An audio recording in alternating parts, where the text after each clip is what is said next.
अच्छा, सच सच बताइए, गणित का नाम सुनते ही क्या होता है? कई लोगों के लिए ना ये एक मुश्किल पहेली जैसा है। संख्याओं का डर, वो लंबे लंबे समीकरण, सब कुछ थोड़ा सा भारी लगने लगता है। पर सवाल ये है कि क्या इसे हमेशा ऐसा ही होना चाहिए?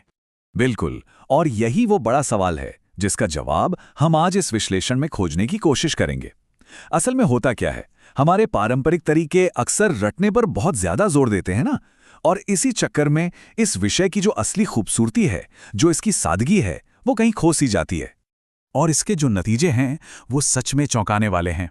जरा 2022 के पीसा मतलब programme for international student assessment के इन आंकड़ों को देखिए। फिलिपिनो छात्रों का औसत स्कोर था 355, जबकि ओईसीडी यानी जो आर्थिक रूप से विकसित देश हैं उनका औसत 472 है। ये अंतर बहुत बड़ा है और ये साफ साफ दिखाता है कि गणित की पढ़ाई में सुधार की कितनी ज्यादा जरूरत है। लेकिन यहीं से कहानी में एक दिलचस्प मोड़ आता है।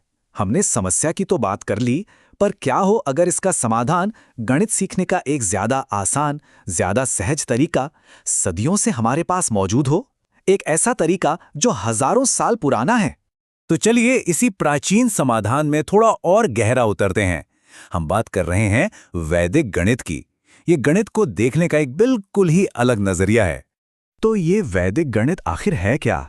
देखिए, ये कोई नया आविष्कार नहीं है। ये हमारे प्राचीन भारतीय ग्रंथों से निकली मेंटल मैथ्स की एक पूरी प्रणाली है। इसमें बस 16 आसान सी तकनीकें हैं जिन्हें सूत्र कहते हैं। जैसे एक उदाहरण लेते हैं। मान लीजिए 1000 में से 567 घटाना है। एक सूत्र कहता है सभी को 9 से और आखिरी को 10 से घटाओ। तो 9 में से 5 गए, बचे 4, 9 में से 6 गए, बचे 3 और आखिरी यानी 10 में से 7 गए, बचे 3। जवाब आ गया 433। देखा, ना कोई हासिल लेना, ना कोई झंझट, एकदम सीधा। और बस यही एक बात इसे हमारे आज के गणित से बिल्कुल अलग बना देती है। देखिए, ये रटने पर नहीं बल्कि समझ और अपनी सूझबूझ पर जोर देता है। ये दिमाग को लचीला बनाता है, क्रिएटिव तरीके से सोचने के लिए बढ़ावा देता है और मुश्किल से मुश्किल लगने वाली समस्याओं को भी आसान बना देता है। तो जाहिर है जब ऐसा होगा तो गणित सीखना एक बोझ नहीं बल्कि एक मजेदार खेल जैसा लगने लगता है। अब ये सब सुनने में तो बहुत अच्छा लगता है ना? पर सवाल ये है कि क्या ये सच में काम करता है? बस इसी सवाल का जवाब ढूंढने के लिए कुछ शोधकर्ताओं ने एक क्लासरूम में ही एक प्रयोग किया। तो उन्होंने क्या किया कि कक्षा 7 के छात्रों के 2 ग्रुप बना दिए। एक था कंट्रोल ग्रुप, जिसे बिल्कुल पारंपरिक किताबी तरीकों से पढ़ाया गया, और दूसरा था एक्सपेरिमेंटल ग्रुप, जिसे वैदिक गणित का इस्तेमाल करके सिखाया गया। मतलब एक सीधी सीधी तुलना। इसकी जो प्रक्रिया थी वो भी बहुत सीधी साधी थी। सबसे पहले दोनों ग्रुप्स का एक प्री टेस्ट लिया गया, ये देखने के लिए कि वो अभी कहाँ हैं।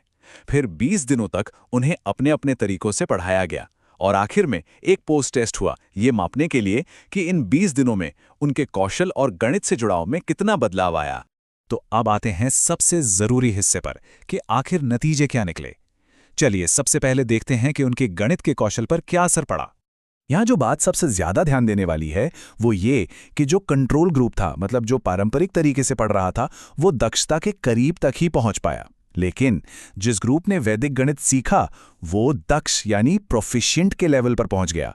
ये एक बहुत ही साफ संकेत था कि वैदिक गणित का तरीका कहीं ज्यादा असरदार था। और बात सिर्फ फाइनल लेवल की नहीं है, बल्कि सुधार की रफ्तार में भी बहुत बड़ा फर्क था। वैदिक गणित वाले ग्रुप ने औसतन 21.83 पॉइंट्स का सुधार दिखाया, जबकि कंट्रोल ग्रुप सिर्फ 15.47 पॉइंट्स ही आगे बढ़ पाया। मतलब साफ है, उन्होंने न सिर्फ बेहतर सीखा बल्कि कहीं ज्यादा तेजी से सीखा। और सबसे बड़ी बात, ये जो अंतर था ये कोई तुक्का या संयोग नहीं था।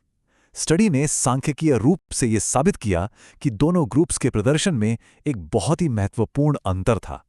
इससे वैदिक गणित के असरदार होने की बात और भी पक्की हो जाती है। लेकिन कहानी यहीं खत्म नहीं होती। स्कोर तो एक बात है, पर स्टडी ने एक और बहुत जरूरी चीज पर ध्यान दिया, और वो था छात्रों का जुड़ाव। मतलब गणित को लेकर उनका रवैया कैसा था, वो क्लास में कितना हिस्सा लेते थे। और ये जो टेबल है ये अपने आप में पूरी कहानी बयां करती है। देखिए, वैदिक गणित वाले ग्रुप ने कहा कि मुझे गणित सीखने में मजा आता है। वहीं पारंपरिक ग्रुप के छात्रों ने कहा कि जब अच्छे रिजल्ट आते हैं तब खुशी होती है। ये सोच का कितना बड़ा फर्क है। एक ग्रुप सीखने की प्रक्रिया को एंजॉय कर रहा है और दूसरा सिर्फ नतीजों के बारे में सोच रहा है। और ये सिर्फ महसूस करने वाली बात नहीं थी, इसे मापा भी गया। वैदिक गणित वाले ग्रुप का जो जुड़ाव था उसमें औसतन 1.60 की बढ़ोतरी हुई। ये उनकी बढ़ी हुई दिलचस्पी का एक पक्का ठोस सबूत है। और हाँ, जैसे उनके स्कोर में फर्क था, वैसे ही उनके जुड़ाव में भी ये जो सुधार था वो सांख्यिकीय रूप से बहुत महत्वपूर्ण था। मतलब ये सिर्फ एक एहसास नहीं था, बल्कि एक ऐसा बदलाव था जिसे मापा जा सकता था और जो वाकई में मायने रखता था। तो ठीक है, हमने आंकड़े देख लिए, नतीजे समझ लिए। अब सवाल ये है कि इन सब का हमारी शिक्षा प्रणाली के लिए, हमारी क्लासरूम के भविष्य के लिए क्या मतलब है? असल में इसका फायदा किसी एक नहीं बल्कि सबको हो सकता है। छात्रों को देखें तो उनका आत्मविश्वास बढ़ता है और गणित का डर कम होता है। शिक्षकों को पढ़ाने के लिए एक नया और असरदार तरीका मिल जाता है। माता-पिता को भी बच्चों की मदद करने का एक अलग नजरिया मिलता है। और जो लोग पूरा सिलेबस डिजाइन करते हैं, उन्हें गणित को और दिलचस्प बनाने का एक ठोस आधार मिलता है। तो कुल मिलाकर इस पूरी स्टडी का जो निचोड़ है वो एकदम साफ है। अध्ययन कहता है कि वैदिक गणित छात्रों के गणित के बुनियादी कौशल और क्लास में उनके जुड़ाव, इन दोनों ही चीजों को बढ़ाने में पारंपरिक तरीकों से कहीं ज्यादा असरदार साबित होता है। तो आखिर में हम इसी एक बड़े सवाल के साथ आपको छोड़े जाते हैं कि क्या ऐसा हो सकता है कि हमारी आज की मुश्किलों का हल हमारे ही अतीत के ज्ञान में छिपा हो? क्या ये प्राचीन ज्ञान हमारी आज की क्लासरूम में एक नई क्रांति ला सकता है? ये वाकई सोचने वाली बात है। इस विश्लेषण से जुड़ने के लिए बहुत बहुत शुक्रिया।